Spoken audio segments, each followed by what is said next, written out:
नमस्कार दोस्तों, स्वागत है आपका अपने YouTube चैनल अभ्यास कोचिंग क्लास में और मेरा नाम शांत। तो दोस्तों, आज इस मध्य प्रदेश की क्लास में हम चर्चा करने वाले हैं मध्य प्रदेश के जो पर्वत श्रृंखलाएं हैं उनके बारे में। ठीक है दोस्तों, ये बोर्ड पर एक मध्य प्रदेश का मैप बना है जिस पर क्या किया गया है, पर्वतमालाओं का चित्रण किया गया है। ठीक है, तो आप जैसे कि इस मैप पे देख सकते हैं, ये जो ऊपरी हिस्सा है, ये जो ऊपरी वाला पर्वत श्रृंखला है, ठीक है, मध्य प्रदेश के उत्तरी हिस्से में जो पर्वत श्रृंखला है उसका नाम क्या है, विंध्याचल पर्वतमाला। ठीक है, विंध्याचल पर्वतमाला। और ये दक्षिणी भाग में जो पर्वतमाला गई हुई है इसका नाम क्या है, सतपुड़ा पर्वतमाला। ठीक है, सतपुड़ा पर्वतमाला। अब ये जो दोनों पर्वतमालाएं हैं, ठीक है, ये छोटी छोटी श्रेणियों में बटी है, छोटी छोटी श्रेणियों में बटी है। तो अपन को क्या करना है, इन दोनों पर्वतमालाओं का विस्तृत अध्ययन करना है। तो देखिए, सबसे पहले मैं बात करता हूँ सतपुड़ा पर्वतमाला की। यहाँ पर देखिए, ये 4 खंडों में बटी हुई है। बेसिक तौर पे कई बुक वाले इसे 3 खंड में ही बांटते हैं ना, तो मैंने चारों को बता दिया है। ये जो सबसे पूर्वी हिस्सा है, सबसे पूर्वी हिस्सा ये क्या कहलाता है, मैकल श्रेणी। ये क्या कहलाता है, मैकल श्रेणी। और मैकल श्रेणी में के जो सबसे पूर्वी हिस्से में आपका स्थित है क्या, अमरकंटक। ठीक है, मैकल श्रेणी के सबसे पूर्वी हिस्से में स्थित है क्या, आपका अमरकंटक। इसके बाद अगर आप इधर पश्चिम की ओर आते हैं तो ये है क्या, महादेव पर्वत श्रृंखला। ठीक है, महादेव पर्वत श्रेणी। महादेव पर्वत श्रेणी में एक सबसे ऊंची चोटी है क्या, वो है धूपगढ़ चोटी, 1350 मीटर। ठीक है, महादेव श्रेणी की सबसे ऊंची चोटी क्या है, धूपगढ़ चोटी। धूपगढ़ चोटी वैसे मध्य प्रदेश की सबसे ऊंची चोटी है। ठीक है, इसके अलावा जो ये वाला हिस्सा है ये है क्या, ग्वालियर श्रेणी, ग्वालियर श्रेणी। और सबसे पश्चिमी हिस्सा है क्या, आपका राजपीपला श्रेणी, राजपीपला श्रेणी। जितना ये जो मैप बना है आप इसको अपने फेयर पे बना लीजिएगा ना। राजपीपला श्रेणी और ग्वालियर श्रेणी के बीच में देखिए एक पास है, एक पास है ना कि दर्रा है। ठीक है, ये जो दर्रा है ये क्या करता है, दक्षिण की ओर रास्ता देता है। इस दर्रे का नाम क्या है, देखिए बुरहानपुर दर्रा। ठीक है, बुरहानपुर दर्रा। मैकल श्रेणी, महादेव श्रेणी, ग्वालियर श्रेणी, राजपीपला श्रेणी, ये है क्या, सतपुड़ा पर्वतमाला के बारे में। अब देखिए, ये जो ये वाला हिस्सा है, ठीक है, ये पर्वतमाला है यानी कि विंध्याचल पर्वतमाला है। इसका सबसे जो पूर्वी हिस्सा है, इसका सबसे जो पूर्वी हिस्सा है उसको किस नाम से जाना जाता है, कैमूर श्रेणी के नाम से, कैमूर श्रेणी। और ये जो इधर वाला हिस्सा है ये क्या कहलाता है, भांडेर श्रेणी। ठीक है, भांडेर श्रेणी। अब ये जो विंध्याचल पर्वतमाला है पश्चिम की ओर लगातार जाती है और राजस्थान के पास अरावली पर्वत से मिल जाती है। तो ये जितने भी पर्वत श्रेणियां हैं इनके बारे में मैं छोटा जो इंपॉर्टेंट चीजें हैं, ठीक है, इंपॉर्टेंट चीजें उसके बारे में आपको बताने वाला हूँ। तो इस वीडियो को पूरा देखिएगा, अंत तक देखिएगा। जितने भी आपके क्वेश्चन बनते हैं वो आसानी से ये वीडियो देखने के बाद आपसे बनेंगे। ठीक है, जो भी आपको लगे कि इंपॉर्टेंट चीजें आप इसे नोट करते जाइएगा, हर एक चीज को नोट करते जाइएगा। वीडियो अगर पसंद आता है तो वीडियो को लाइक करिएगा, चैनल को सब्सक्राइब करिएगा और वीडियो के लिंक ज्यादा से ज्यादा दोस्तों शेयर करिएगा। तो दोस्तों चलिए वीडियो को आगे बढ़ाते हैं। दोस्तों, अब जितनी भी चीजें मैं आपको बताऊंगा आप उसे क्या करिएगा, नोट करते चलिएगा। तो अगर चर्चा करें मध्य प्रदेश के पर्वत के बारे में तो सबसे पहले समझिएगा, मध्य प्रदेश एक ऐसा क्षेत्र है जो कि ज्यादातर पठारी भाग है, लेकिन यहाँ पर क्या होता है, कुछ पर्वत पाए जाते हैं। ठीक है ना, तो मध्य प्रदेश का अधिकांशी भाग कैसा है, पठारी है ना। मध्य प्रदेश का अधिकांश भाग कैसा है, पठारी है, परंतु यहाँ क्या होते हैं, पर्वत भी पाए जाते हैं।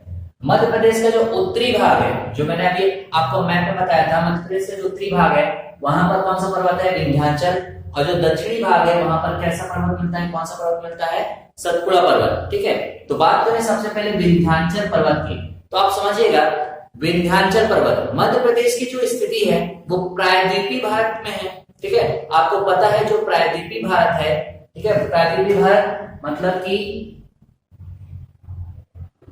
ये वाला हिस्सा, भारत का ये वाला हिस्सा जो कि गोंडवाना लैंड से अलग होकर आया था, ये क्या था, बहुत पुराना भाग है। और जब ये एशियाई प्लेट से टकराया था तब हिमालय की उत्पत्ति हुई थी।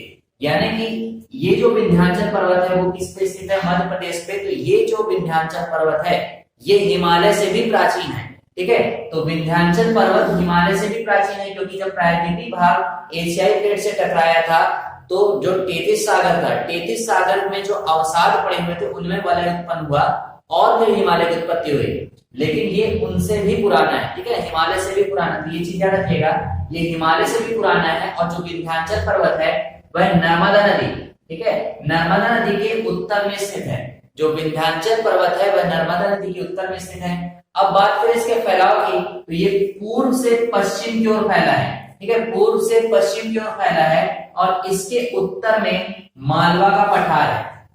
ठीक है, इसके उत्तर में मालवा का पठार है। इसकी अधिकतम ऊंचाई कितनी है? 914 मीटर। 914 मीटर। अलग अलग जगह पे इसकी ऊंचाई क्या है? बदलती रहती है, लेकिन जो इसकी सबसे अधिकतम ऊंचाई है वो कितनी है? 914 मीटर। देखिए, धार का जो मांडू है, इंदौर का जानापाव और काकराबर्डी, इंदौर का जानापाव और काकराबर्डी, धार का जो मांडू हो गया, विदिशा का जो भांडेर श्रेणी हो गई, कैमूर का उदयगिरी हो गया और रायसेन का जो है भीमबेटका, सब इसी पर्वत श्रृंखला में आते हैं। ठीक है, धार का मांडू, इंदौर का जानापाव और काकराबर्डी, रायसेन का भीमबेटका, विदिशा का भांडेर, कैमूर व उदयगिरी, ये सब किस में आते हैं? विंध्याचल पर्वत के अंतर्गत आते हैं। ये जो विंध्याचल पर्वत है, अगर आप पश्चिम की ओर जाएंगे तो राजस्थान क्षेत्र में टच कर जाता है, और जो राजस्थान में अरावली पर्वत है वो इससे आगे जुड़ जाती है। कई बुकों में आप देखिएगा ऐसा लिखा मिलता है कि ये जो विंध्याचल पर्वत है, इसकी सबसे ऊंची चोटी क्या है? अमरकंटक। ठीक है, कई बुक वाले लिख देते हैं विंध्याचल पर्वत की सबसे ऊंची चोटी क्या है? अमरकंटक।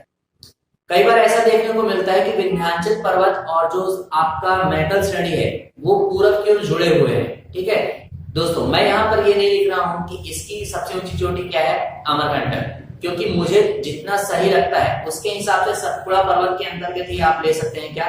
मैकल श्रेणी को। चलिए अब नेक्स्ट पर्वत के बारे में बात करते हैं दोस्तों। तो बात करते हैं सतपुड़ा मैकल श्रेणी के बारे में। तो देखिए, जो सतपुड़ा मैकल श्रेणी है, यानी पूरी की पूरी पर्वत श्रृंखला, यह पर्वत दक्षिण में विंध्याचल के समानांतर लगभग 1120 किलोमीटर लंबी है। ठीक है, ये जो पर्वत श्रृंखला है ये मध्य प्रदेश के दक्षिणी भाग में है, विंध्याचल के समानांतर यानी कि पैरेलल है और 1120 किलोमीटर लंबी है। ठीक है, यह पूर्व से पश्चिम की ओर फैली है। जो इसका सबसे पश्चिमी भाग है वो क्या है? राजपीपला की पहाड़ी। ठीक है, जो सबसे पश्चिमी भाग है वो क्या है? राजपीपला की पहाड़ी। तो राजपीपला की पहाड़ी से लेकर पश्चिमी घाट तक, अगर हम बात करें पूर्व से पश्चिम की ओर, तो जब पश्चिम में आएंगे तो आपको राजपीपला की श्रेणी मिलेगी, और इसके पश्चिम में आएंगे तो मध्य प्रदेश को अगर पीछे आगे भी चले जाएंगे गुजरात वाले क्षेत्र में, तो ये पश्चिमी घाट तक फैला है। ठीक है, पश्चिमी घाट तक फैला है क्या? सतपुड़ा मैकल श्रेणी। ये पूरी पूरी श्रृंखला के बारे में बात करें। अब इसके अगर जो खंड है ना, इनके जो भाग हैं इनके बारे में अध्ययन करें तो पहला भाग मान लीजिए हम राजपीपला श्रेणी के बारे में पढ़ते हैं। सबसे पहला पश्चिम से शुरू करते हैं, तो राजपीपला श्रेणी है। राजपीपला श्रेणी ये सबसे पश्चिमी भाग है। जो राजपीपला श्रेणी है वो सबसे पश्चिमी भाग किसका? सतपुड़ा मैकल श्रेणी का। सतपुड़ा मैकल श्रेणी का सबसे पश्चिमी भाग है। ये बुरहानपुर दर्रे तक फैला है, पश्चिम से आगे की ओर बढ़ेंगे तो बुरहानपुर दर्रे तक ये क्या है? विस्तृत है, फैली हुई है। राजपीपला श्रेणी के अंतर्गत राजपीपला की पहाड़ी, अखरानी की पहाड़ियां, बड़वानी की पहाड़ियां, बीजागढ़ की और आसेगढ़ की पहाड़ियां भी आती हैं। इन राजपीपला श्रेणी के अंतर्गत आपको अखरानी की पहाड़ी, बड़वानी की पहाड़ी, बीजागढ़, आसेगढ़ सभी की पहाड़ियां आती हैं। इसके अलावा देखिए, राजपीपला पहाड़ियों को, जो राजपीपला पहाड़ी है इसको नर्मदा और ताप्ती नदी, नर्मदा और ताप्ती नदी की जो सहायक नदियां हैं वो काफी काट दी हैं। ठीक है, सहायक नदियों ने काटा है कई सारे, मतलब जो सहायक नदी चाहे उत्तर की ओर जा रही हो या दक्षिण की ओर आ रही हो, जो भी सहायक नदी रहेगी वो किसी भी पर्वत को तब तक काटती है जब तक कि वो समुद्र तल को पार न कर ले।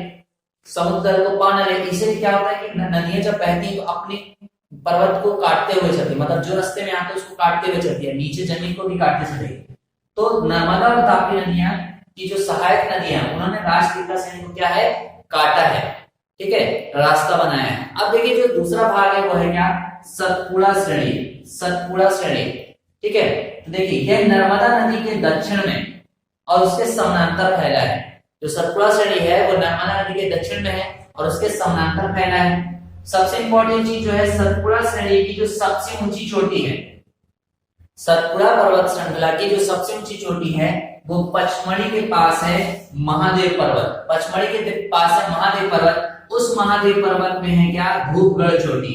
धूपगढ़ चोटी पचमढ़ी के पास महादेव पर्वत में धूपगढ़ चोटी, जो कि 1350 मीटर है। ठीक है, 1350 मीटर है। ये सतपुड़ा पर्वत श्रेणी की सबसे ऊंची चोटी है। साथ में ही धूपगढ़ चोटी मध्य प्रदेश की भी सबसे ऊंची चोटी है। ठीक है दोस्तों, चलिए अब नेक्स्ट टॉपिक पे चर्चा करें।